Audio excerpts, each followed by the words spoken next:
Satu persatu akan saya buktikan. Saya butuh hari ini, Pak.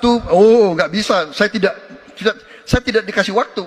Juga sekarang waktunya nggak ada. Jadi saya mengundang, kita bicara terbuka. Kalau memang tidak siap, jangan berdebat. Kalau mau siap, ya persiapkanlah dengan baik debat itu. Maka kalau kemudian kita waktunya terbatas, itulah ujian yang paling bagus. Maka kalau Anda tidak perform, jangan menantang pada ruang lain. Ruang lain nanti ada ruang sendiri. Karena Anda akan berbicara dengan yang lain. Sebagai Menteri Pertahanan umpama, beliau akan berdebat nanti dengan DPR. Ya, dan publik akan melihat, tapi dengan saya sudah cukup ada di sini. Maka publik kita minta untuk menilai bahwa saya mengajak untuk membandingkan data dan beliau tidak sanggup. Pertama, Presiden akan menjadi panglima diplomasi dunia. Dan itu artinya berada di forum-forum global.